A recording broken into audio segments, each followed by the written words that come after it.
Il 2021 inizia con circa 4 milioni di italiani che sono stati costretti a chiedere aiuto per mangiare a Natale e a Capodanno, un numero praticamente raddoppiato rispetto allo scorso anno. È quanto emerge da una stima della Coldiretti sulla base dell'ultimo rapporto di attuazione sugli aiuti alimentari distribuiti con il Fondo di aiuto agli indigenti.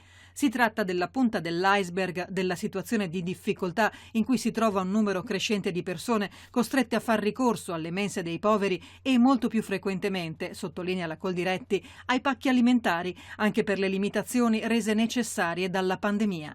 Tra le categorie più deboli degli indigenti, il 21% è rappresentato da bambini di età inferiore ai 15 anni, quasi il 9% da anziani sopra i 65 anni e il 3% da persone senza fissa dimora.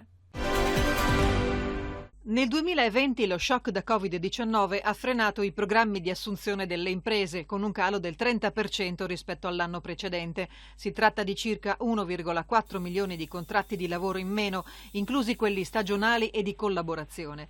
La flessione ha toccato tutti i settori, ma è stata più marcata nella filiera dell'accoglienza e della ristorazione e in alcuni comparti di punta del Made in Italy come la moda.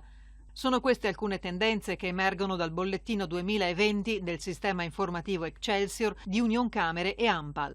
Meno penalizzata è stata la domanda di figure più specializzate, dotate di esperienza e di un mix di competenze appropriate per gestire le transizioni aziendali. L'ANAS ha pubblicato un bando di 80 milioni di euro per servizi di progettazione esecutiva, indagini diagnostiche e rilievi strutturali relativi a ponti, viadotti e gallerie artificiali. L'iniziativa riguarda il piano di manutenzione programmata della rete di strade e autostrade.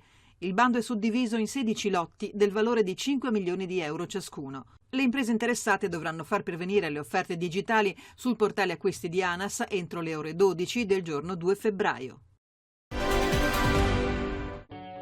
Nell'Unione Europea il 17,2% della popolazione viveva in case sovraffollate nel 2019, cioè con un numero insufficiente di stanze rispetto alle esigenze familiari.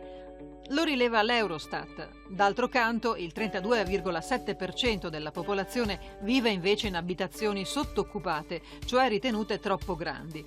Tra gli Stati membri, quasi la metà della popolazione in Romania viveva in famiglie sovraffollate nel 2019. Il dato scende a 2 su 5 in Lettonia, Bulgaria, Croazia e Polonia.